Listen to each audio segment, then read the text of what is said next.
Hey everybody, welcome back to sort of a bonus video in my series on dialing in tones for our Line 6 Helix. I was shooting a guitar solo cover video yesterday actually, and I'm just kind of combed through all the solos that I grew up enjoying and I try to find new and interesting ones to do. And it dawned on me the other day that I had done a George Lynch one, but there was a solo I always loved of his. I believe the album came out in '87. It was Back for the Attack, the intro tune, Kiss of Death, which was a real departure for Dokken back then. I think it's going to be kind of an interesting one to do a video about, because I think I've seen a lot of people have real mixed feelings about the tone that Lynch got on this song, especially from that intro right off the bat where it's just guitar comes. And it was a very kind of thin, edgy tone, very different from the previous album where it was kind of more almost produced and smooth. I think that's almost what they were doing. I don't know, I could be wrong, but my opinion of it always was that they were kind of trying to break away from that kind of wimpy pop metal band into something a little more hard-edged. And I think that might have been the reason for that tone. Now, the amp he used on that, I believe, was some sort of modified Marshall. Again, correct me if I'm wrong, but that I don't really look into it too much. I thought I read that somewhere years ago. I kind of went with something different, as you'll see here.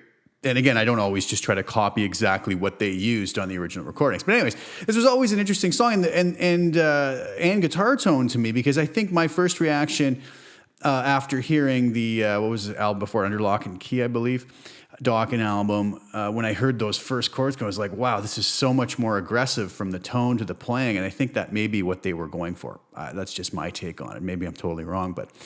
So this is a very different tone than what I would normally ever dial in or play with, but that's always fun to kind of break outside of your comfort zone. And once I did it, it was actually kind of a lot of fun. So again, I'm not saying this is an exact copy or replica, but I think I got pretty close to the vibe of Lynch's tone on that. And I did two snapshots in this tone, a rhythm and a lead, and I'll kind of dive in and we'll talk about it. And again, I have the performance video up now. You may have seen it already. It's a very short one, 50 seconds. It's just the guitar solo from Kiss of Death, which is really great, kind of energetic, blazing solo that Lynch played. Just kind of always on the edge of falling apart, it seems to me, but he always pulls it through, and it's all very aggressive, so very cool. I tried to kind of capture some of that fire, which is not easy to do in it. On that, though, the performance video, what you're hearing is I created my own backing track. I couldn't really find anything suitable online, so I programmed the drums using Superior Drummer 3. The bass is with IK Multimedia's Moto Bass. And all the guitars, obviously, are Helix on this patch. And these are not processed after the fact. When I'm mixing it, I'll process the drums, process the bass separately. But in the mix, I never touch these guitar tones. I want you to hear what these tones sound like in the mix. So there's two rhythm guitars, panned hard left and hard right, like I oftentimes do. And then that's the rhythm snapshot. And then snapshot 2, which is the lead snapshot, is the lead you're hearing. And those are unprocessed. They're just balanced volume-wise in the mix, all right? So let's dive over to HX Edit and take a look at what I did for this tone, all right? So I chose the Solo Lead OD amp model, and I'm just going to shut a whole bunch of things off here first and foremost. Let's see here. Obviously not the cab, but let's put crossover. Okay, so this is just the amp with the little compressor at the end that I oftentimes use, or almost always use.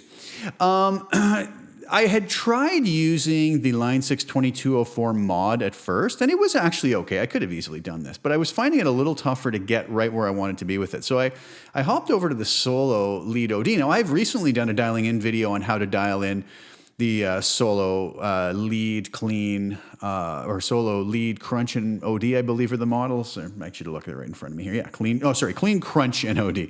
There it is. It's right in front of, right under my nose. And I dialed it in how I would like it to sound, and it's a very versatile amp. I kind of smoothed the sound out, but this, as you're going to see here, this amp model is also capable of doing some pretty nasty stuff as well, which can be good when we're trying to copy things like this Lynch tone. Okay, so the settings I used, first of all, the cab I used was the 412 1960 T75. Not really sure how I ended up on that, or if that's not the stock cab that comes up on it.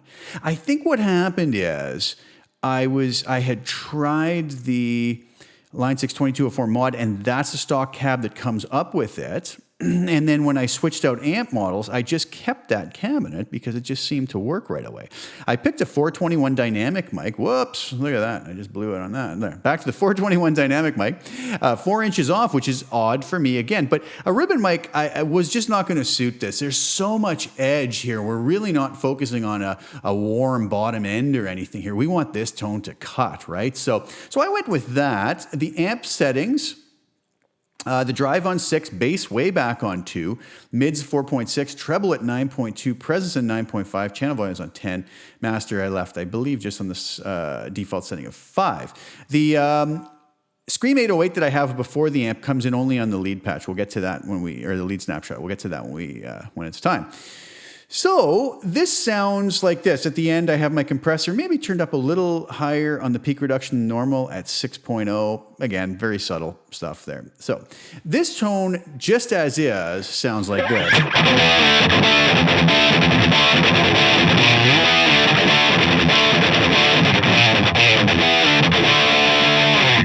Okay, kind of thin and...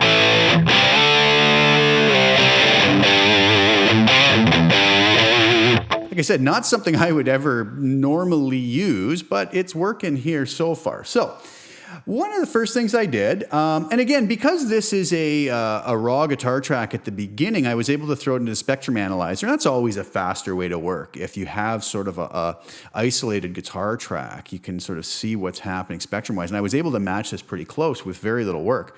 So I set my split crossover. So it's basically creating a high shelf EQ for me at 5 kilohertz. Now, everything under that, I did nothing to. Okay, so everything above that, though, I boosted 3 dB. Now, after you hear this tone, you kind of think, really, we're going to boost even more high end. But I do something to kind of counteract that later. So without that split crossover, it sounds like this. With it, it sounds like this.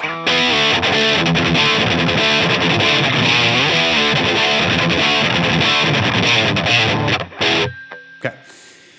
You have to forgive my playing. It's early in the morning and I've done nothing to warm up. This is just jump out of bed and shoot a video. Okay, very thin, not really there yet. So I also added, let me just put this, and I put a little bit of room verb in just to kind of give it the sense of an amp playing in a room, right? The legacy room reverb, decay at 4.5, pre-delay 10 milliseconds, mix at 37.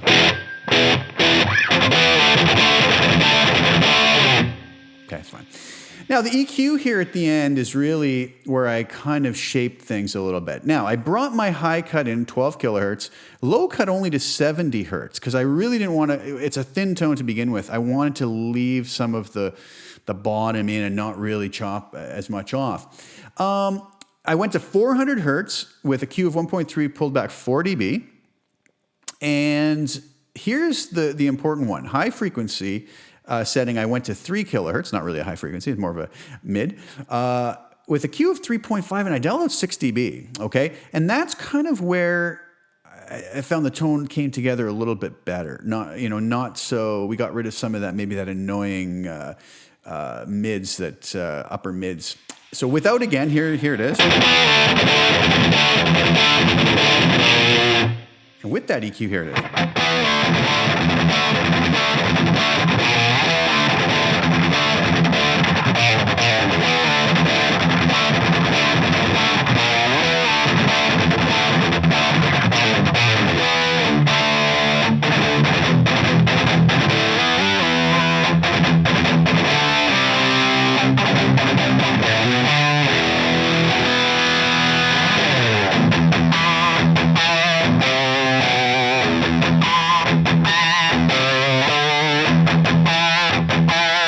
Kind of comes together a lot better now, I find, with that EQ. So again, without,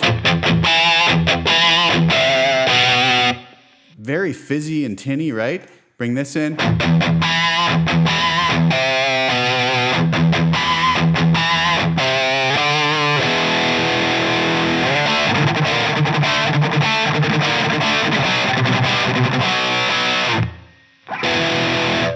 Okay. few of the select riffs from the tune. I hope that isn't enough to get me some copyright problems on here. The other thing I did is I noticed at times it seemed like there was some sort of a delay thing going. I just brought a really subtle delay in on the reverb, and you'll notice these are set up with snapshots. I set the tempo at a 146, which is the approximate tempo of the song. Eighth note, 0% feedback, and a mix of 18. So I don't know if you just hear, it's a very subtle thing, right?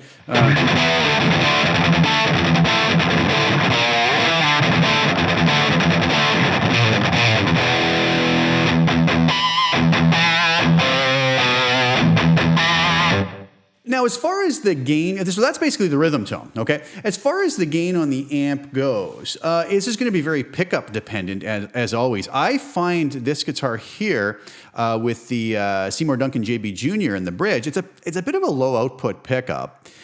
You're gonna have to probably play with your drive here. I tried it higher. If I was at 6, if I go up to 8. Find the definition of the notes kind of falls apart. 7. It's just something I wasn't crazy about, and it seemed 6 was good. Got to work a little harder for your pinch harmonics to be a little more accurate with it. But yeah, so I left it there. Your mileage may vary. If you like this tone, I'm going to have it up on custom tone, obviously. And if you're going to use it for your guitar, if you have higher output pickups, maybe you're going to have to pull that back more. If you have lower output pickups, turn it up, or even just personal taste, right? If you want to go a little higher or lower on it. Okay, so what did I do then for the lead snapshot? So number 2, nothing changed on the amp. If you notice, so the tube screamer comes into play here. And I have it set with a tone of 5 and a gain of 1. So just giving me a little bit more into the amp, right? I could have turned the gain up on the amp, but I kind of liked what the Scream 808 was doing tonally to the amp, hitting the front end of it. So I left it with that. The only other thing that changes is the delay. If you notice, it's not set at an 8th note anymore. It's at quarter note. Feedback at 20% and mix of 45%. Now that's interesting. That goes against kind of almost everything I believe in delay-wise, or what I would do normally. But what I actually did with this, I think I had that set more down in the mid-20s for the mix, and maybe even slightly less on the feedback. I recorded the solo with the tone set as it was. I always try to record. Sometimes I forget to do it, I'm really dumb, but this time I did. I remembered to do it. I always record my DI'd signal out of USB 7 out of the Helix. Wonderful feature, love it. It's so simple in the DAW. So that if I have to reamp it later, if I want to tweak something in the tone after I hear it in the mix, I can. So what I noticed when I'll always, when I do these quick mixes of these solos, I'll always have the original track there. Comparing it, trying to get it, in the ballpark. Again, I'm not really big on totally trying to nail and copy things. I think it's almost impossible to do. Obviously, I'm using a drum machine and different, probably drum set and everything else. But I try to get the general spectrum, frequency spectrum close, right? So I was noticing the guitar, I had it sort of at the same volume as Lynch's solo, but it was sitting too much on top of the mix. And as I was listening closer, it seemed to me, in my opinion, that he had a lot higher mix setting on his delay. So just a lot more delay, which was letting things kind of almost mush together a little bit with the notes. And when I did that, I noticed, wow, yeah, that's it. It seems to sit better in the mix. So that's what I think. So I went with a delay setting here that probably a little more than I normally would do. But anyway, so you can play with that if you find it too much as well. But I found for in the mix, it worked really well. So what I did is I had my DI guitar track. I threw Helix Native on that, imported this patch that I had made on the Helix floor, and then I simply edited the patch. I brought up the mix on the delay until I found it sat in the mix better. So what you're hearing on the guitar solo performance video is actually Helix Native processing the DI'd track that I recorded with Helix Floor. It was identical. It was nothing different. I love that ability to be able to do that. But what I didn't want to do is add a third-party delay to it, making people think that they're hearing just the Helix and actually they're hearing a different delay, even though you probably wouldn't have noticed too much. But it was a nice thing to be able to throw Helix Native. I saved that patch, re-imported it into Helix 4, and that's what you're seeing here. So this is the final patch here. So again, if I turn off, let's turn off the Tube Screamer first. So, try to get comfortable here. So this is it with the higher delay settings. It's going to sound like a lot out of the mix.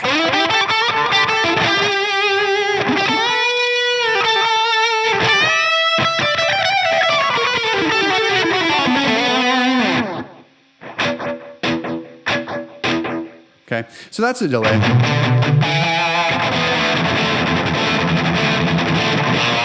Terrible for the rhythm part, right? Now, here's what adding the Screamo 808 did to it.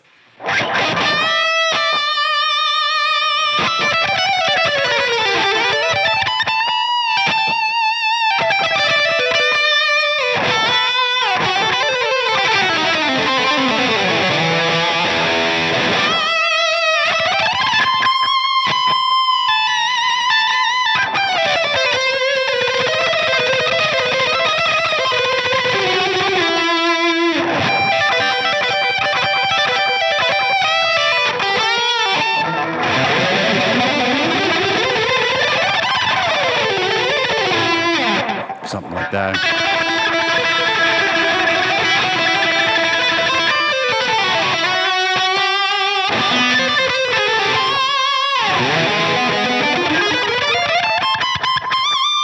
Something I'm going by memory here. I did that yesterday and instantly forget these solos. So anyways, that's the idea with this tone. Go take a listen to the performance video to hear it in the mix. Like I said, what you're going to hear in there, rhythm guitars are the rhythm snapshot panned hard left and right, so doubled, but panned out, right? Always like that, gives it a nice spatial effect and fatness in the mix, right? And then I did the lead just as is here in the snapshot for the lead you hear on there, and there's nothing else touched in it. Another thing I'm going to throw out there, I was thinking about starting a new series, not so much about tone, but taking some of the guitar solo cover videos I do and doing a sort of a lesson, but a different type of lesson on teaching these solos. And not so much, I shouldn't even say teaching the solo. There's so many videos out there where folks are teaching, you know, here's the tab, here's the notes. But I wanted to do one maybe taking my approach, analyzing the solo a little bit more, figuring out what the player was doing or what I think maybe trying to get into their head a little bit, and then showing my approaches to being able to learn these very quickly, because I really don't spend a lot of time on them. The whole practice time, I would say, for this solo, having really never played it before, was probably about 15 minutes or so. And then I was able to record it, and I think I did 2 or 3 takes and picked the one I was happiest with. So there is a kind of a method I use for that, and I thought it might be an interesting approach and a little bit different than a lot of the guitar solo lesson videos out there, where it's sort of like, here's, you know, go to the 14th fret on the 6th string, now go to the 5th, you know. Those types of things are useful, but there's other methods we can use mentally to help us to learn these things a lot faster. So let me know in the comments if anybody has an appetite for that, is interested, and I may try to sneak a few of those in every now and then and see what the reception is like on those. For now, I do have this up on custom tone. You guys can go grab it, enjoy. Like I said, very different tone than what I would ever normally dial in or do, but I liked it. It was kind of cool. It was fun. Again, I'm not professing I nailed Lynch's tone from the song. It's just in the ballpark. It's reminiscent. It's something I feel you could use and get away with nicely for that. All right. And again, going to depend on your guitar and your monitoring system and everything else. So let me know what you think of it. And maybe I'll try to do a video next week on this solo and some of my approaches to how I learned it so quickly. All right, guys, thank you again so much for tuning in. Please like the video, share it, spread the word if you don't mind. Subscribe to the channel if you haven't already. I really appreciate all the support, everybody, and the kind words. And I will be back again soon with some more content and hopefully enjoyable content. All right, thanks again for tuning in, guys. Ciao for now, and we'll talk very soon.